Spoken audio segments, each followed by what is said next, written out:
La figure maîtresse dans la pensée d'Averroès, c'est Aristote, philosophe grec qui a vécu au IVe siècle avant notre ère.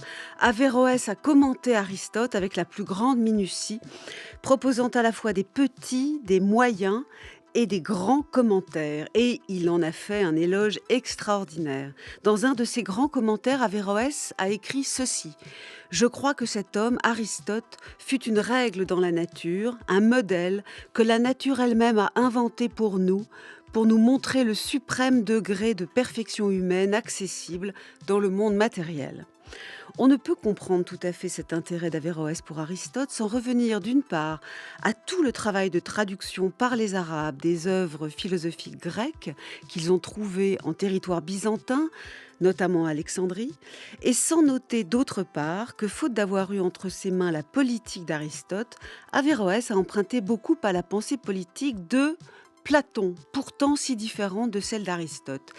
L'affaire est donc dans le détail complexe et passionnante, sans parler des débats qui se sont joués à des siècles de distance et dans des mondes culturels différents. Ainsi, Averroès, lecteur des Grecs après d'autres, répondait aussi bien à Galien, le célèbre médecin né au IIe siècle à Pergame en Asie mineure, qu'à Avicenne, philosophe et médecin persan de la fin du Xe et du début du XIe siècle, né à Boukhara dans l'actuel Ouzbékistan et mort à Hamadan dans l'actuel Iran. Ce qui soulève la question de ce que la culture grecque, dans sa diffusion, doit au monde arabo-musulman. Averroès est un pôle éminent qui renvoie vers des enjeux très larges. Bonjour Christina Serami. Bonjour. Vous êtes directrice de recherche au CNRS, spécialiste de la philosophie et des sciences dans les traditions grecques et arabes. Et bonjour Olga Lizini. Bonjour. Vous êtes professeure à l'université d'Aix-Marseille, tout en travaillant aussi avec l'université de Genève et celle de Lucerne. Vous êtes spécialiste de la philosophie arabo-islamique et d'islamologie. Les références de vos travaux à toutes les deux sont précisées sur le site de notre émission. Le penseur français du XIXe siècle, Ernest Renan, dans son livre de 1852 « Averroès et l'avéroïsme », évoquait une source qui affirmait que le calife lui-même, par la voix de son conseiller et médecin Ibn Toufaïl, avait encouragé Averroès à traduire et à expliquer Aristote. Écoutez.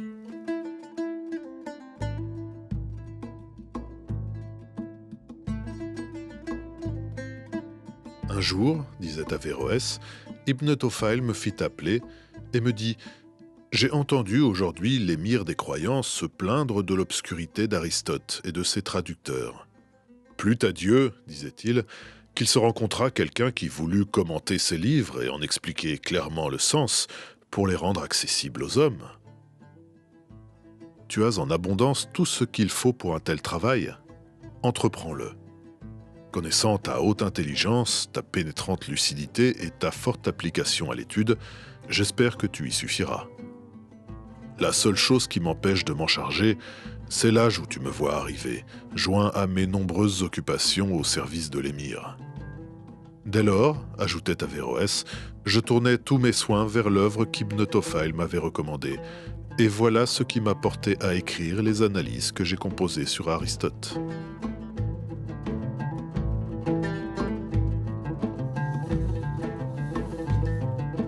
Christina Serami, cette anecdote est-elle exacte ?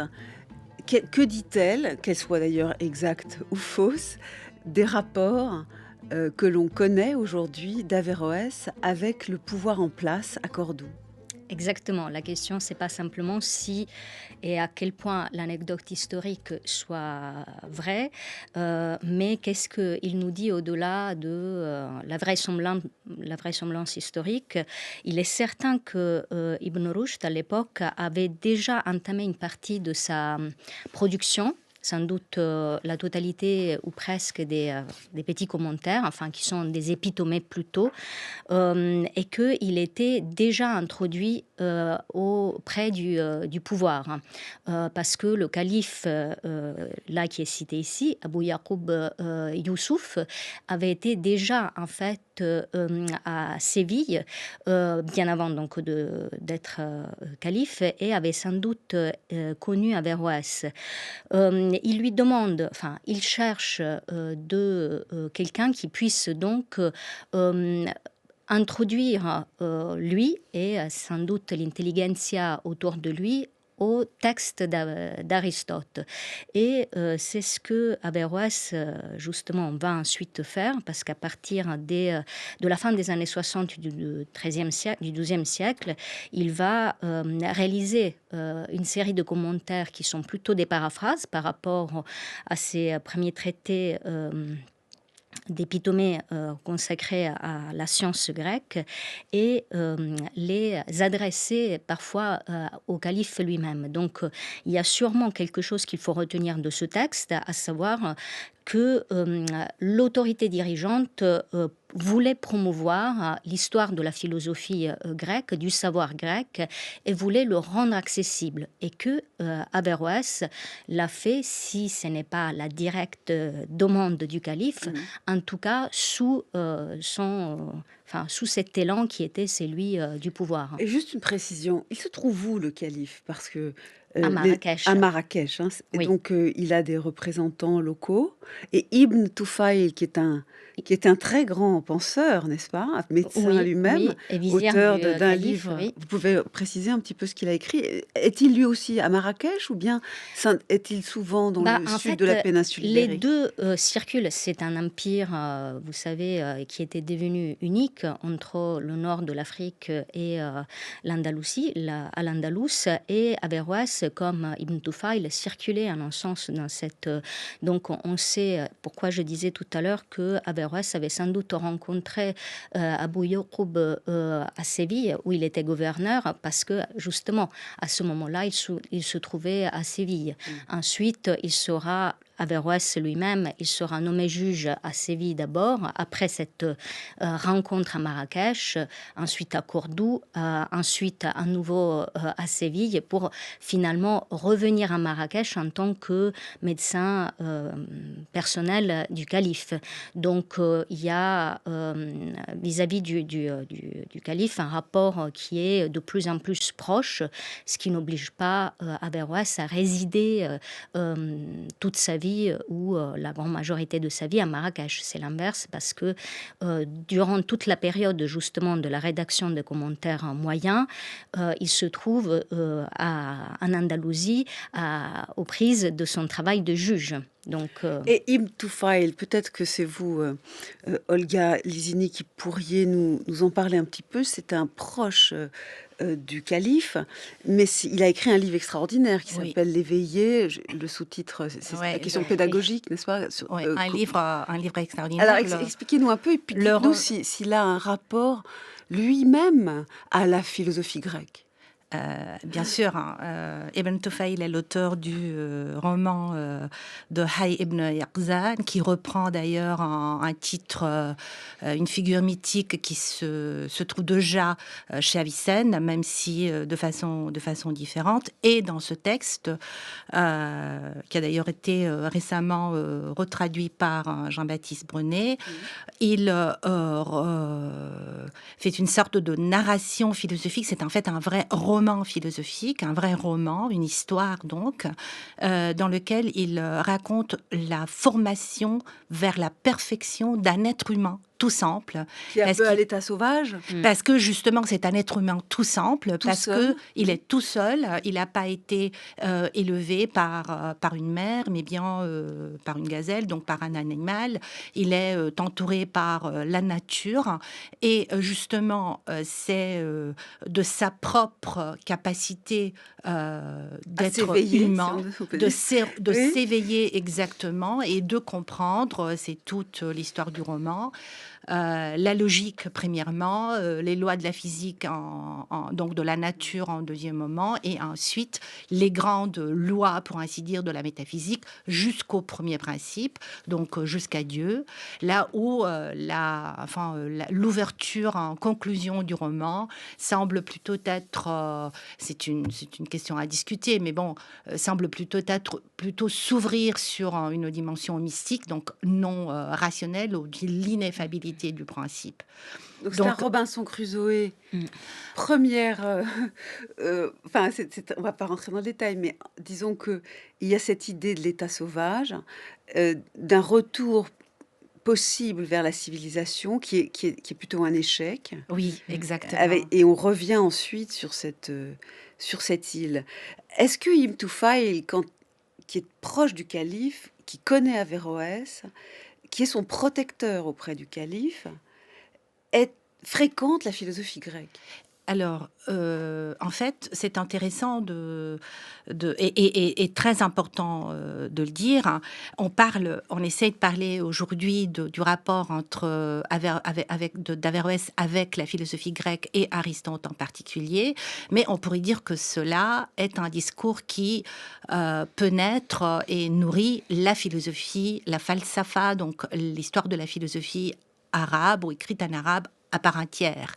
Donc, bien sûr, Ibn Tufail est aussi nourri de la philosophie grecque et des auteurs grecs, mais il est vrai aussi que c'est un rapport, disons, déjà, on pourrait dire, médié ou nourri par la tradition arabe elle-même, notamment Avicenne, auquel j'ai fait référence, ou la tradition mystique. Ibn Tufail, d'ailleurs, ne fait pas un commentaire, comme on le disait, mais un roman, hein, une histoire.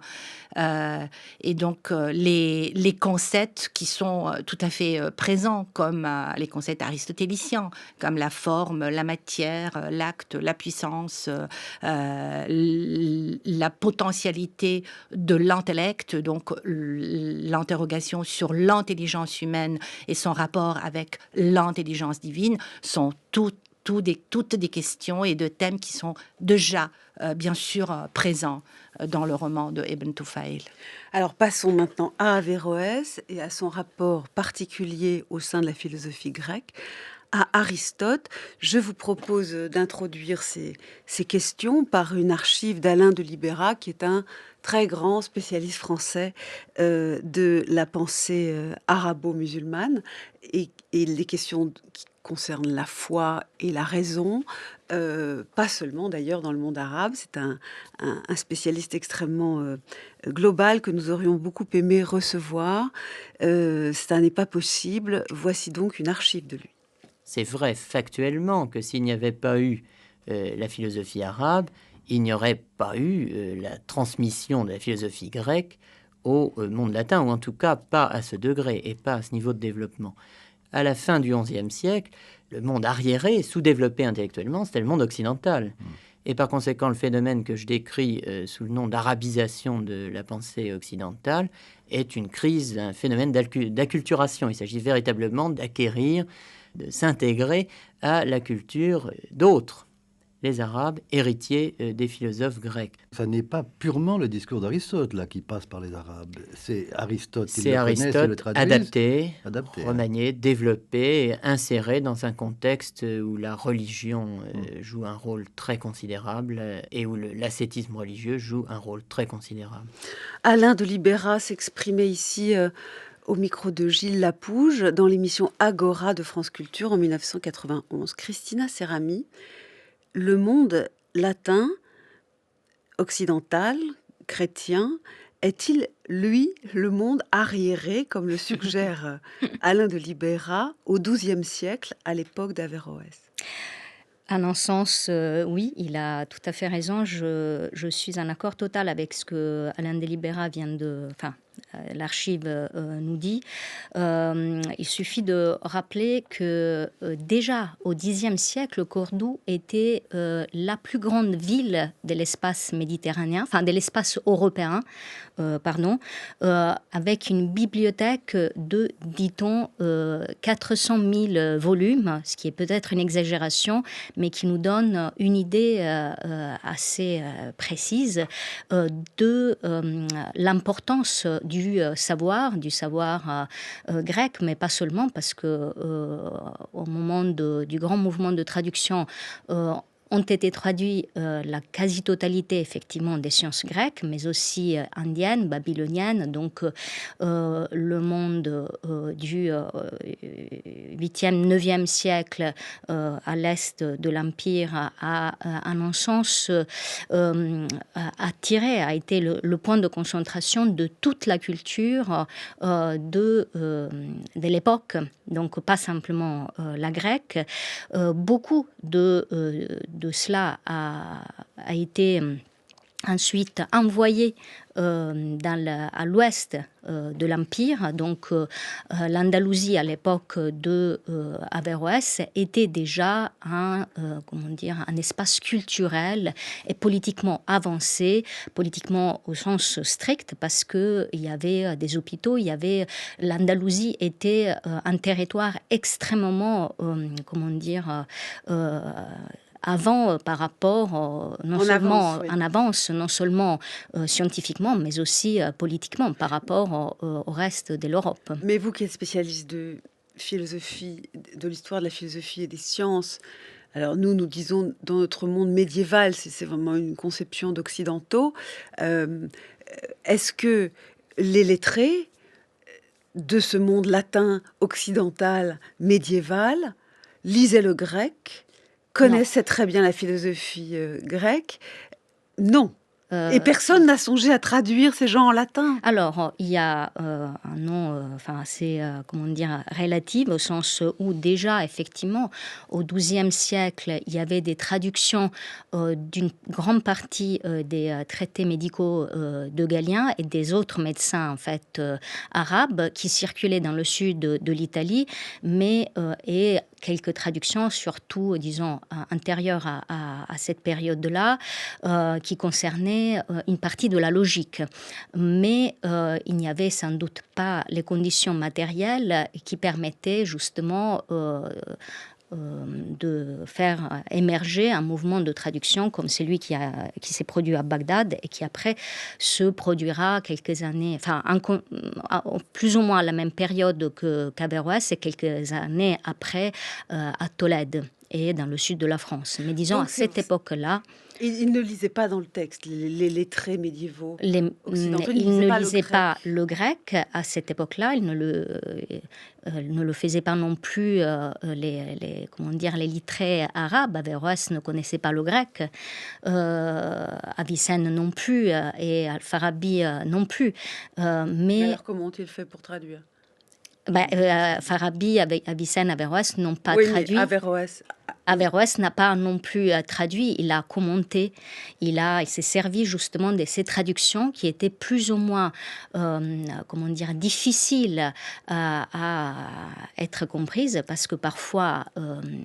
rédévable d'un texte grec corrompu ou traduit de façon quelque peu inintelligible. Donc Averroès se plaint parfois de l'état des traductions qu'il a reçues. Il cherche d'autres traductions, par exemple dans le cas de la métaphysique, il en avait sans doute au moins 5 en fonction des différents livres. Donc il fait lui-même un effort pour trouver des textes qui pouvaient lui faire accéder à la pensée d'Aristote, mais il n'est pas capable de lire le grec. Ah, alors ça veut dire que c'est un commentateur qui commente à partir de traductions qui peuvent être suspectes d'erreurs, de malentendus.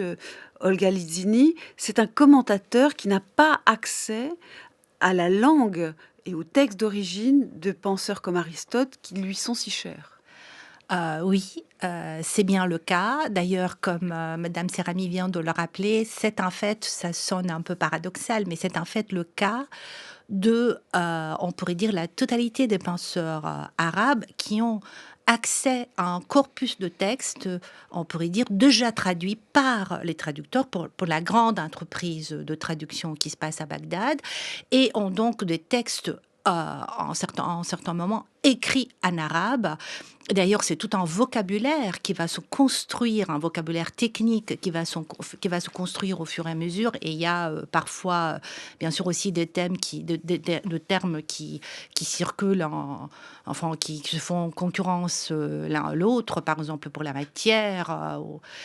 Mais le fait de ne pas connaître la langue d'origine a aussi, on pourrait dire comme résultat, le fait justement de former une langue technique, philosophique arabe et un corpus de textes philosophiques arabes. Quand Averroès, il commence son entreprise de commentateur, il ne se base pas seulement... C'est tout un travail, bien sûr, qui prend tout le long de sa vie.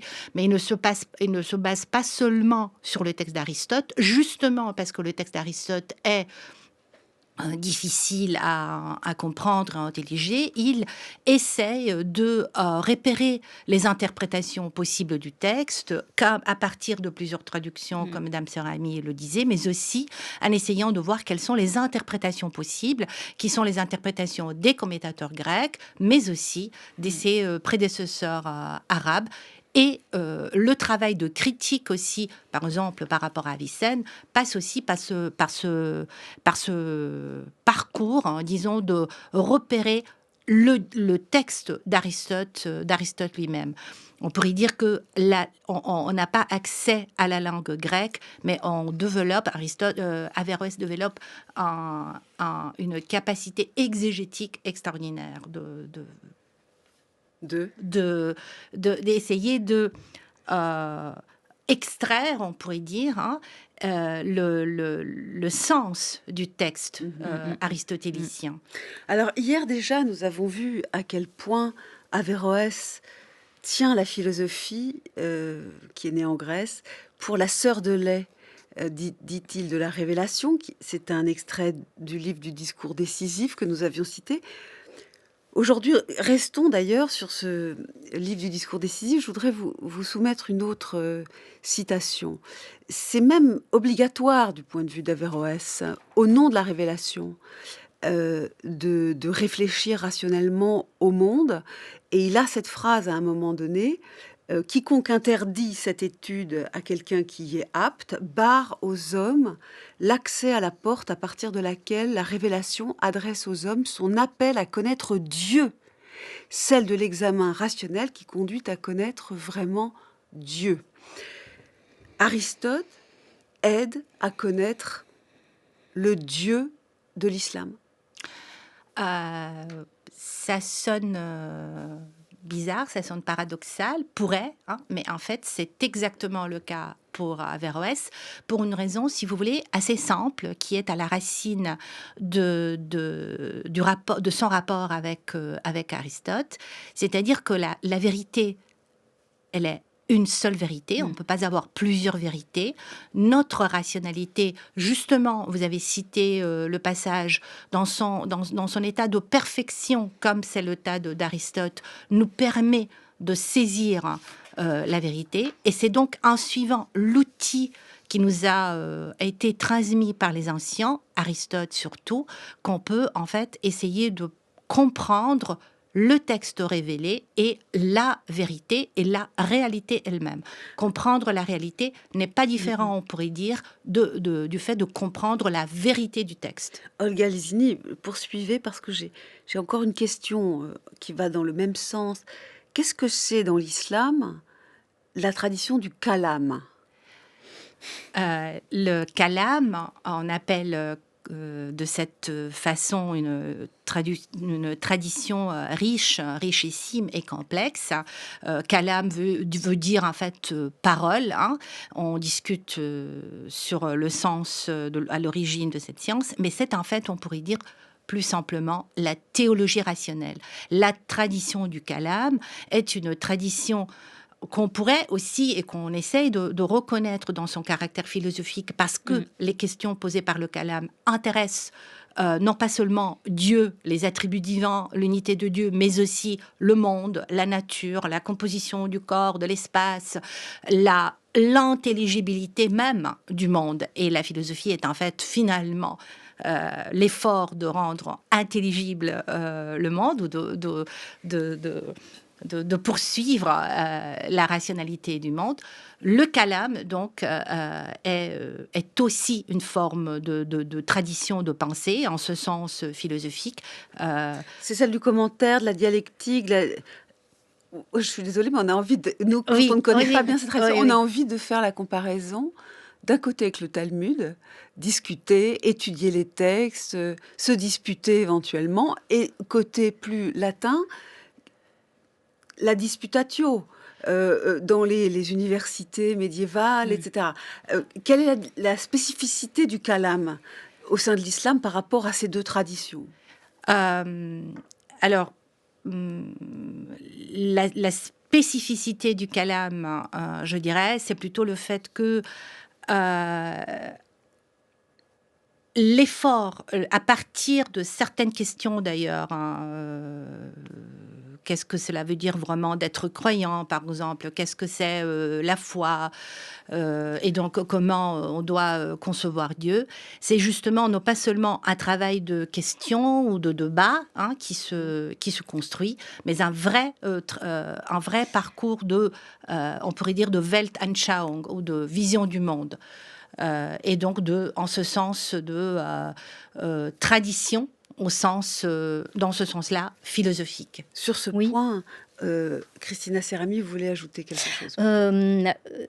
Oui, enfin, je continuais effectivement m'appuyer sur ce que Olga, Madame Lizzini disait pour insister sur le côté rationnel. Le kalam, c'est ilm al-kalam, la science de la parole, et c'est une entreprise, disons, de pensée rationnelle qui a été construite et s'est construite sur la raison, c'est-à-dire non seulement sur les textes sacrés, sur le Coran ou les hadiths, mais aussi s'appuyant sur la raison humaine, à partir de la raison, ce que l'homme peut arriver à dire de Dieu, de lui-même, et de la façon dont on peut connaître le réel et son principe ultime. Et vous diriez que c'est un moment dans l'islam privilégié, un peu exceptionnel, où le kalam, à l'époque d'Averroès, a pris une énorme place, ou bien ça a toujours été le cas, et nous connaissons juste très mal? Je dirais plutôt la seconde, mais pas vous. Nous aussi, spécialistes, disons, c'est un grand travail en cours qui se fait encore maintenant pour effectivement faire remerger des textes qui ne sont pas édités ou traduits, qui sont mal connus en tout cas. Mais le kalam et la falsafa sont la philosophie grecque qui se réclame d'un héritage grec, parce que c'était un choix assumé depuis le début avec Al-Kindi, le fait de considérer les savants grecs comme, disons, ses propres, dont on se considère comme des héritiers. Le kalam n'a pas cette volonté-là de se rattacher au monde grec, mais c'est tout à fait une entreprise rationnelle, de pensée rationnelle, donc qui a ouvré parallèlement à nos penseurs, à nos falasifa. France Culture, avec philosophie, Géraldine Mühlmann. Nous parlons d'Averroès. Toute cette semaine, il aurait eu 900 ans cette année. Il était un philosophe, un médecin, un juge, andalou, de langue arabe, musulman du XIIe siècle. Et je suis en compagnie ce matin de Christina Serami et d'Olga Lizzini pour évoquer, c'est un épisode particulier au sein de cette série, le rapport d'Averroès à la philosophie grecque et notamment à Aristote. Je reviens vers vous, Christina Serami, pour vous demander comment un autre auteur grec qui s'occupe beaucoup d'anatomie, qui était un très très grand médecin du nom de Galien, né au IIe siècle à Pergame en Asie mineure, Galien qui a complété la vision de la médecine provenant d'Hippocrate. Alors lui, il a vécu bien bien avant, plusieurs siècles avant notre ère, en Grèce. Comment reçoit-il tout cela? Je veux parler d'Averroès, bien sûr. Et surtout, puisque Galien a trouvé d'autres organes qui n'existent pas dans les textes d'Aristote sur les corps, pas seulement le corps humain, mais les animaux, euh, comment lui, Averroès, regarde-t-il les ajouts de Galien par rapport à Aristote? Averroès qui, lui, est si soucieux de retrouver Aristote et seulement Aristote. Très bonne question, parce que Galien incarne en un sens une des cibles polémiques pour Averroès les plus violente, et également représente pour lui une grande menace pour l'aristotélisme, pour Aristote, que Averroès, il faut bien le rappeler, ne considère pas comme, disons, une simple autorité figée. Le corpus aristotélicien n'est pas pour Averroès le dernier mot de la science humaine. La science doit non pas contredire, mais continuer l'entreprise scientifique que Aristote a portée avant et qui a incarné, comme on l'a vu tout à l'heure, de façon presque parfaite. Mais la science ne s'arrête pas au IVe siècle avant Jésus-Christ. Pour Averroès, cela est absolument absurde de même le penser. Et Galien a fait progresser considérablement avec les médecins qui l'ont précédé au IIe siècle avant Jésus-Christ à Alexandrie, a découvert beaucoup dans le corps humain des parties anatomiques, mais aussi de la physiologie humaine, des points qui étaient inconnus à Aristote. On peut donner un exemple? Les ovaires, par exemple. Mais il y en a peut-être d'autres. Les ovaires, les nerfs, que Galien n'a pas découvert, mais qui a, sur lesquels a construit toute son anatomie, ou la circulation sanguine, le cerveau. Galien a systématisé tout un ensemble de découvertes faites avant lui et les a rendues en quelque sorte un système global qui permettait donc une reformulation de l'humain qui allait au-delà de ce que Aristote avait fait lui-même. Et les ovaires, évidemment, sont un cas paradigmatique qui risque, en un sens, de bouleverser la vision ilomorphique d'Aristote, qui consistait... Ça veut dire ilomorphique, oui, s'il vous plaît. C'est-à-dire la vision qui consistait à considérer le réel comme le produit d'une information, d'un principe faite sur une matière. D'une forme. Oui, ça veut dire la forme, non? D'une forme, d'une eidos, d'une ousia qui va justement informer, constituer une matière. Ça veut dire c'est la matière. Eulé, c'est la matière. La matière est morphe. Ilomorphique, oui, c'est la forme. Excusez-moi. Non, désolé. Il faut expliquer tous ces adjectifs un peu techniques. C'est certain.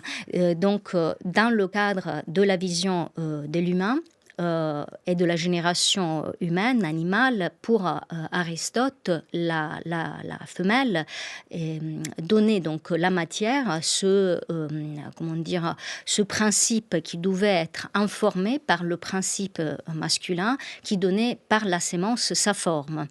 Or, il y a beaucoup de nuances à rajouter. La femelle, la femme, et la matière n'est pas totalement amorphe, c'est-à-dire a ses propres principes constitutifs, donc interagit avec le principe du mâle, mais le mâle... Du mâle avec un chapeau sur le A, oui. Oui, dans ce cas-là, oui. Et du coup, le fait de considérer qu'il y a un organe qui produit une sémence, ce que Galien a à juste titre, disons, pensé, aurait pu remettre en question ce paradigme d'explication biologique et métaphysique.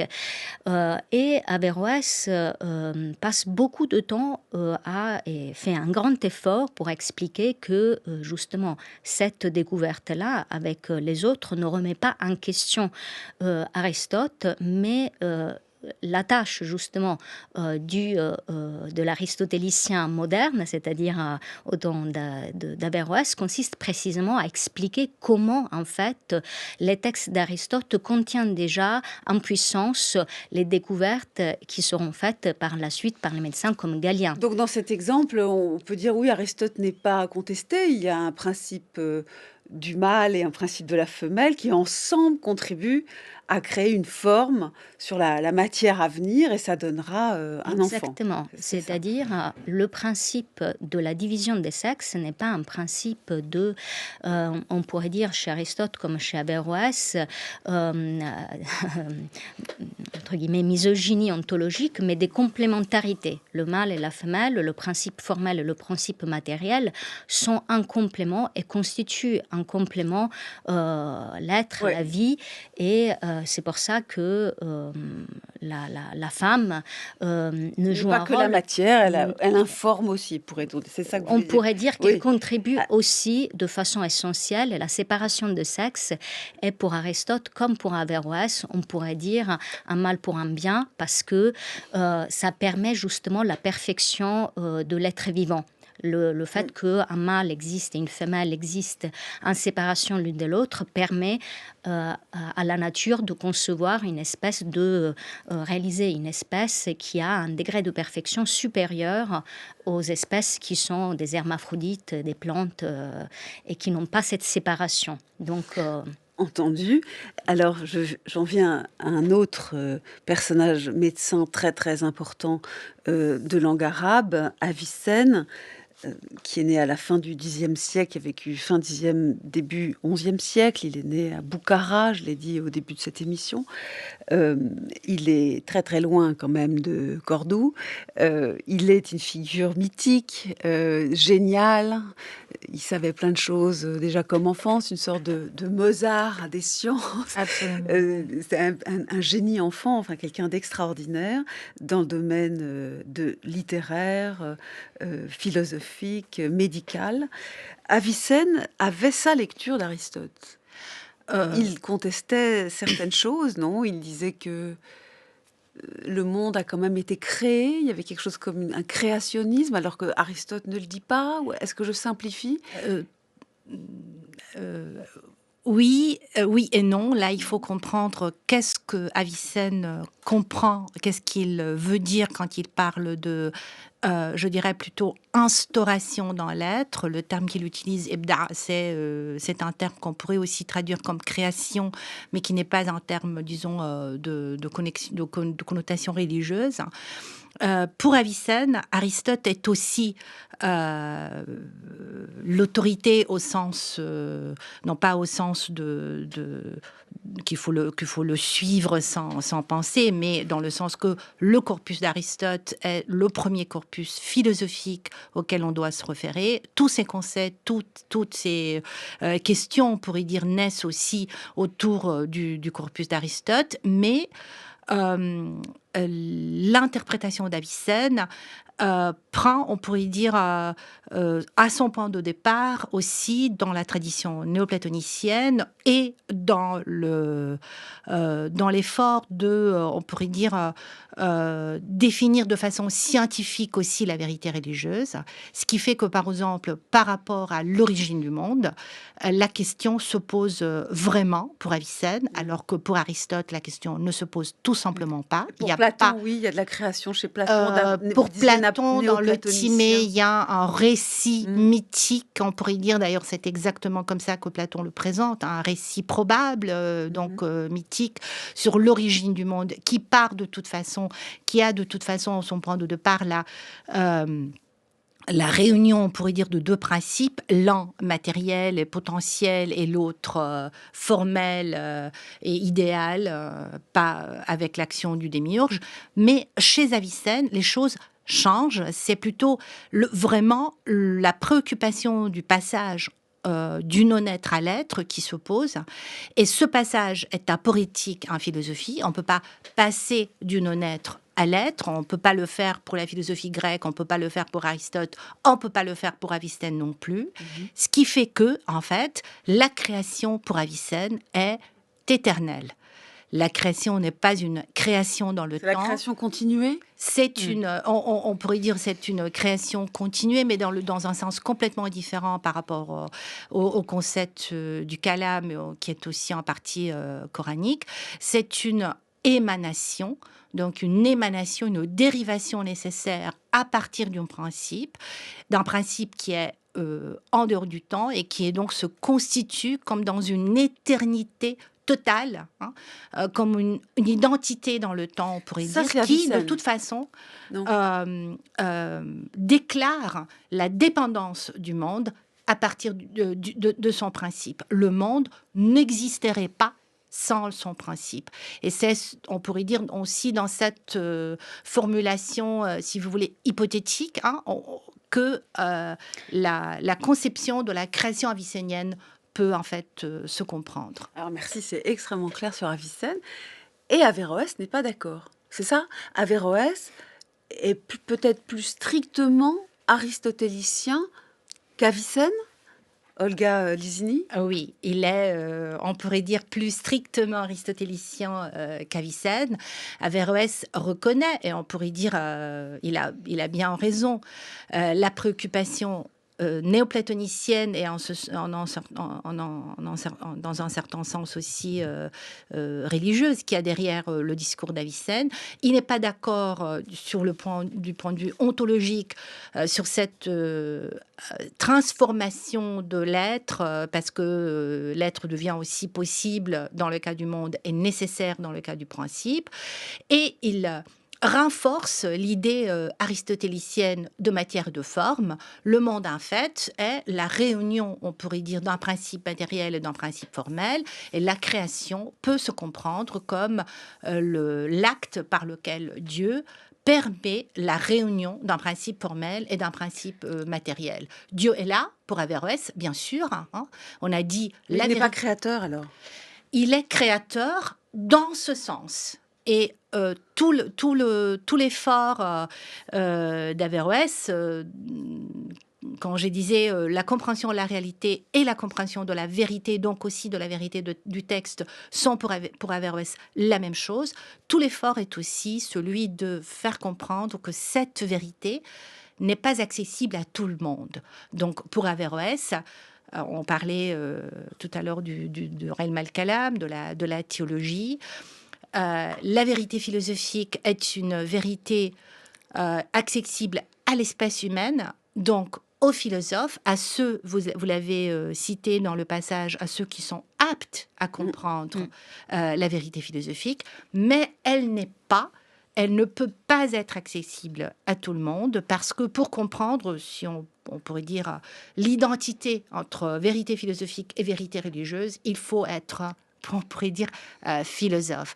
Et l'erreur du kalam est, selon Averroès, celui de penser possible une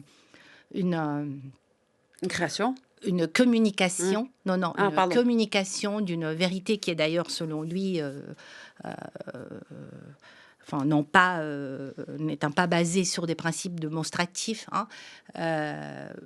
une vérité intuitive, réelle. Ouais, d'accord, pardon, j'essaye de sortir des adjectifs pour vous aider, mais bon. Donc ce qu'il faut comprendre, si j'entends bien, c'est que Avicenne, tout génial qu'il fut, a mis en place des principes qui étaient trop simples, non en tout cas, cette histoire de création continuée, Averroès pense qu'on n'en a pas du tout besoin.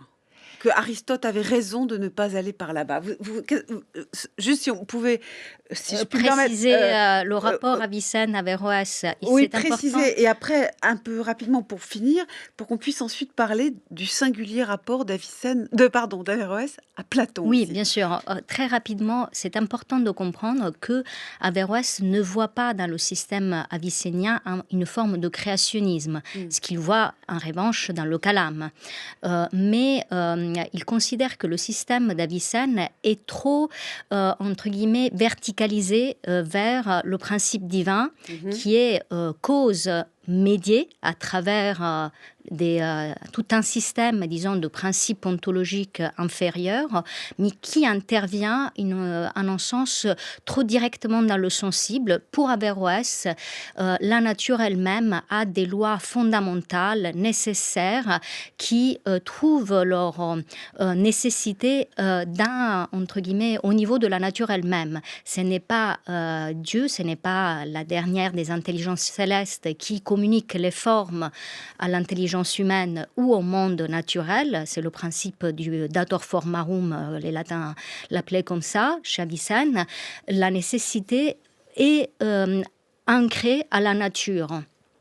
Et c'est très important pour Averroès de trouver au niveau de la nature la nécessité qui permet non seulement, disons, au monde de rester tel qu'il est depuis toujours, mais à l'être humain de le connaître. Ce qui fait, disons, le cœur de son épistémologie aristotélicienne.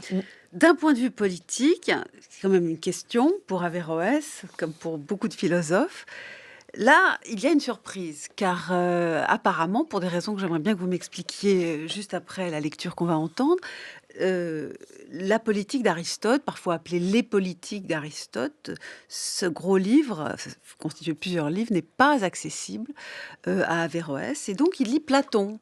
Il lit la République de Platon, qui est accessible, qui ne dit pas du tout la même chose qu'Aristote sur le plan politique, mais qui va être le soubassement de la pensée politique d'Averroès, en particulier sur la question des femmes, car Platon fait une place singulière aux femmes dans la République, même si celle-ci n'est pas très démocratique et profondément hiérarchique et inégalitaire. Écoutez donc Averroès dans un commentaire de la République de Platon.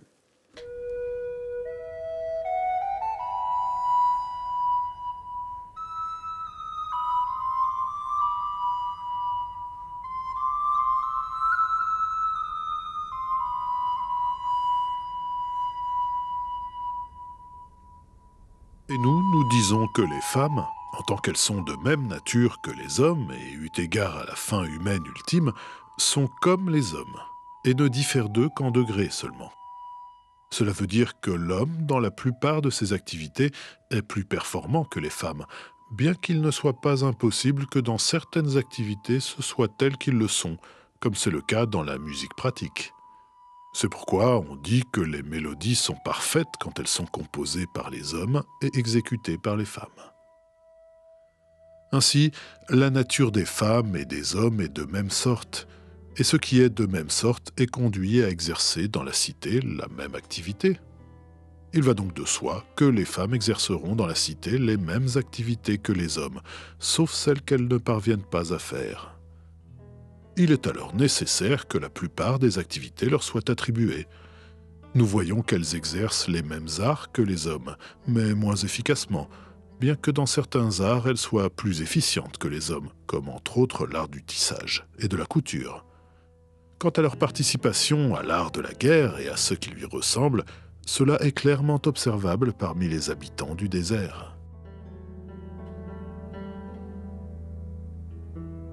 Nicolas Berger, notre réalisateur, lisait ce texte d'Averroès, qui est un commentaire de la République de Platon. Averroès est d'accord avec Platon, Christina Serrami, pour dire que les femmes ont toute leur place dans la cité.